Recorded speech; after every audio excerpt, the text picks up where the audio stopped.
kompetensi, tahapan selanjutnya adalah mengubah kompetensi itu menjadi uang. Saya pakai bahasa yang paling mudah. Ubahlah kompetensi menjadi uang.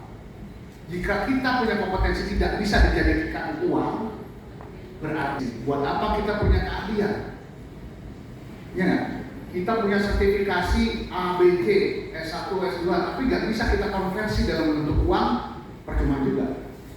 Jadi saya menggunakan bahasa yang pragmatis karena eranya sudah sulit untuk kita menentukan strategi mana yang cocok untuk memberesin SMK. Yang paling simpel adalah ubahlah kompetensi, ubahlah skill menjadi uang. Kalau kita tidak bisa merubah skill menjadi uang, tutup aja. Ubah lagi, cari keahlian apa yang bisa jadi uang. Itu bahasa yang simpel dan mudah untuk kita pahami.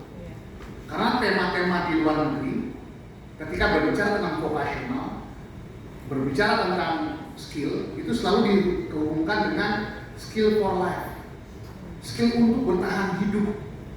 Kalau hidup kita ke depan adalah hidup dia bisa membiayai dirinya. Nah, kalau kita punya program keahlian otomotif, cek lagi, bisa nggak keahlian otomotif itu bisa dikonversi menjadi uang? Gimana cara mengkonversi jadi uang? Satu, bekerja, diterima nggak? Atau kedua, wirausaha lagi. Kalau nggak bisa, oh jangan-jangan ini skill ini harus kita ubah.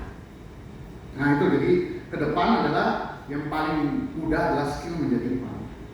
Jadi ini tahapan selanjutnya dari sekolah menengah kejuruan kita. Seharusnya SMK itu adalah sekolah menjadi kaya. Seharusnya kepala SMK itu adalah orang kaya. Seharusnya guru SMK itu adalah orang kaya. Kenapa bisa dikatakan begitu? Karena punya skill.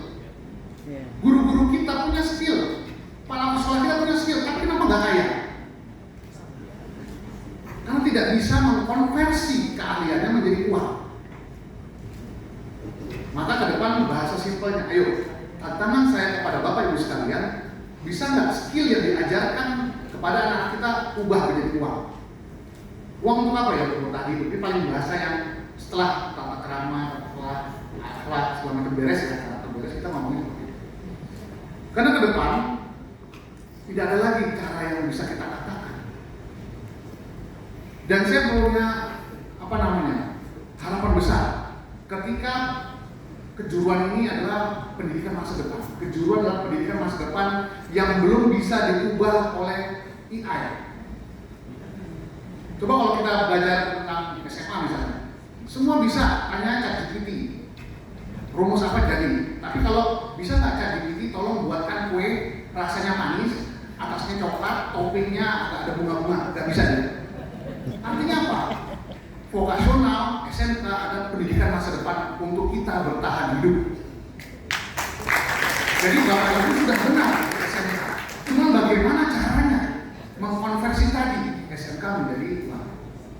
Saya sedang berpikir bersama teman-teman punya terobosan bagaimana sih beresin SMK itu.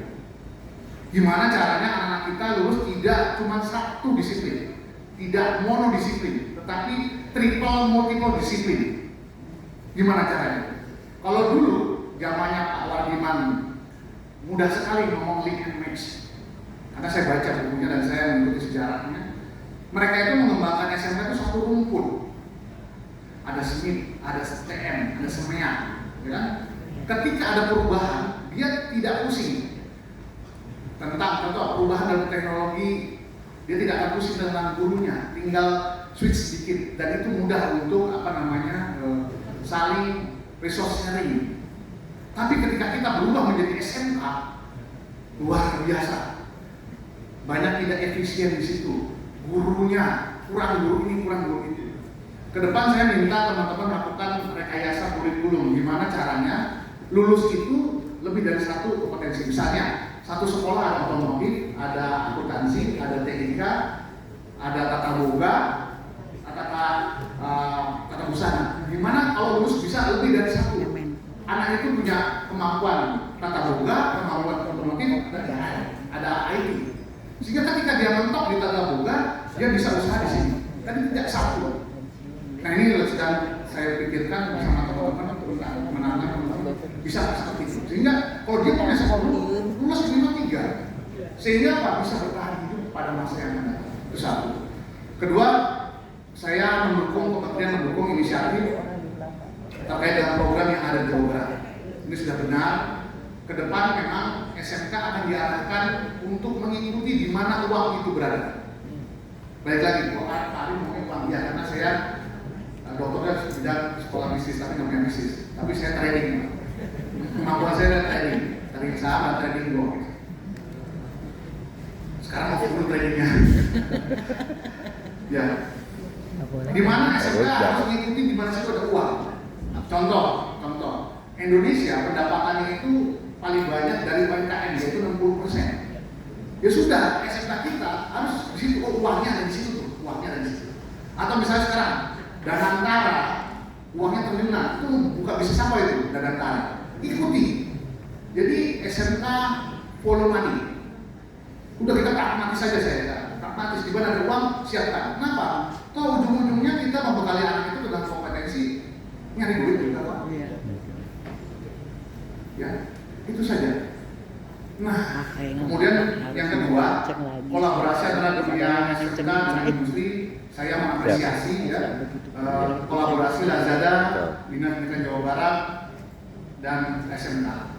Kenapa? Karena tidak semua bisa dilakukan oleh direktorat sebagai rumah besar SMK di Jakarta. Saya akan mendorong bidang-bidang SMK di dinas untuk bisa menyelesaikan masalahnya sendiri. Kalau perlu ya kita ada anggaran yang kita akan dukung semaksimal mungkin. Kemudian sinergi ini tidak bisa lepas dari dengan industri. SMK itu harus linkage. Kalau perlu ya ada sekolahnya ya ada di industri atau industrinya ada di sekolah. Supaya apa? Supaya corporate culture-nya itu terbangun. Kalau kita punya, saya pengen bercerita banyak, tapi waktu tidak memungkinkan. Nanti selain kesempatan. Kemudian yang ketiga, harapan saya terhadap guru sebagai agen transformasi. Saya ingin guru-guru SMK itu mentransformasi bukan kepada siswanya, tapi pada dirinya sendiri dulu. Saya ingin guru-guru SMK itu kaya. Kenapa? Kalau guru-guru kita yang hari ini hadir pada ini punya bisnis dan bisa running bisnis dengan baik, maka suaranya itu akan menggegarkan isi sekolah dan dirinya akan dihormati oleh siswa walaupun dia milenial. Kenapa? Gurunya duitnya banyak. Ya, sekarang kita belajar kewirausahaan tapi gurunya nggak kaya-kaya. Makanya saya tawarkan Lazada gimana caranya guru-guru SMK ini punya bisnis setelah latihan ini. Karena market share-nya Lazada masih 10%, masih kalah dengan Tokopedia, masih kalah dengan Bukalapak, nggak tahu, Shopee.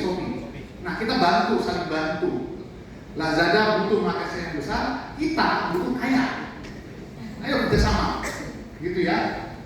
Kalau bapak ibu guru kita kaya, wah luar biasa. Anak didik itu pasti manut-manut Pak, bener.